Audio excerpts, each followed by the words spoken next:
Di sini saya akan memperkenalkan contoh pakaian adat masyarakat multikultural yang berasal dari Kota Pekalongan. Batik dari bahasa Jawa yang merupakan penggabungan dari amba yang berarti menulis dan titik yang berarti titik. Batik di Indonesia mulai dikenal sejak abad ke-17. Ditulis dan dilukis di daun lontar. Saat itu motif batik kebanyakan masih berupa binatang ataupun tumbuhan. Namun seiring berkembangnya zaman, corak lukis dan batik sudah merambah ke motif abstrak berupa awan, relief candi, wayang, dan lainnya. Corak batik di Indonesia sangat banyak sesuai filosofi dan budaya masing-masing daerah di Indonesia sangat kaya, sehingga terciptalah beragam corak dan jenis batik sesuai ciri khas masing-masing. Perkembangan batik di Indonesia, batik dipercaya sudah ada semenjak zaman Majapahit. Batik yang dihasilkan ialah semuanya batik ditulis sampai awal abad ke-20, dan batik cap baru dikenal setelah Perang Dunia ke-1 atau sekitar tahun 1920. Ini merupakan batik jenisnya batik cap. Batik seperti ini dibuat dengan menggunakan cap yang sudah sesuai dengan coraknya. Pengertian batik cap.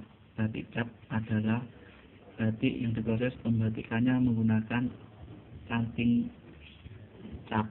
Canting cap dibuat dengan lempengan kecil bahan tembaga membentuk corak atau motif pada salah satu permukaannya.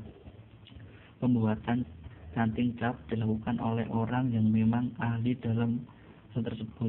Permukaan canting cap menggunakan bahan lempengan tembaga tipis dengan alasan bahwa tembaga memiliki sifat lentur, mudah dibuat pola, dan tahan terhadap panas.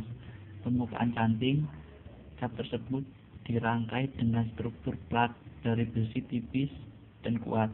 Cara kerja canting cap ini sama dengan ketika menggunakan stempel.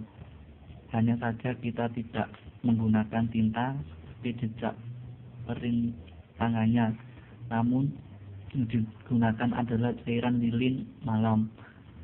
Pada perkembangannya, canting cap banyak mendapat pengaruh dari India dan Cina. Bahkan sekarang sebagian orang ada yang menggunakan cukiran kayu sebagai canting cap. Tentu dengan pertimbangan keunikan efek yang dihasilkan pada corak atau motif yang dihasilkan.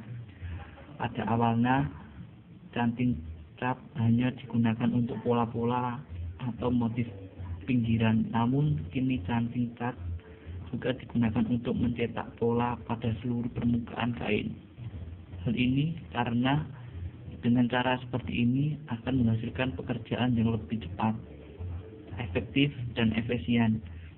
Proses pemalaman atau pengecatan atau perintangan ini tentu saja tidak sederhana yang diterangkan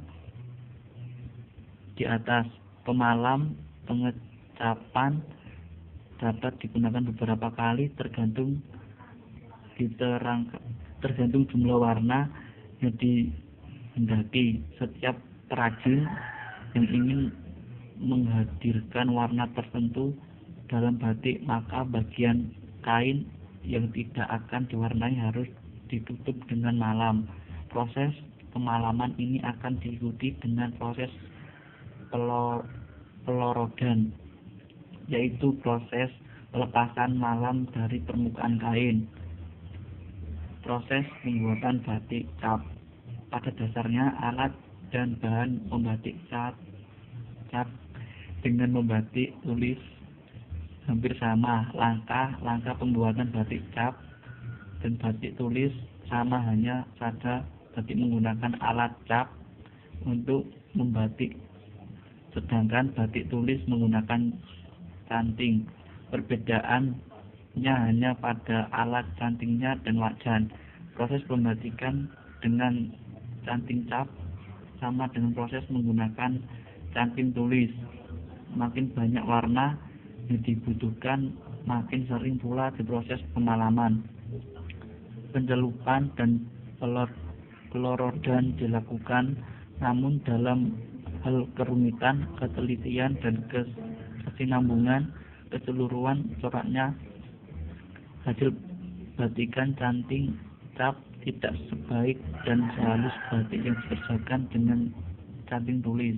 Proses membatik cap terbagi atas tahap pemalaman, pewarnaan, dan penghilangan malam. Tahap-tahap tersebut didahului oleh persiapan kain yang harus memenuhi kualitas kehalusan, daya serap kain terhadap warna, daya tahannya terhadap zat kimia, dan perubahan suhu. Kelebihan batik terhadap zat warna, daya tahan terhadap zat kimia, dan perubahan suhu. Kelebihan batik saat ini selain mengerjakan lebih cepat, juga dapat membuat batik dengan motif yang sama dilakukan dalam batik tulis. Selain itu, batik cap memiliki harga yang lebih murah jika dibandingkan dengan batik tulis. Alat membatik: alat cap, kuas, kompor, minyak tanah, wajan, gawangan, tampan, panci, sarung tangan, sendok, dan mangkuk. Demikian video dari saya, kurang lebihnya saya mohon maaf yang sebesar-besarnya, dan mohon dimaklumi karena saya masih dalam tahap belajar.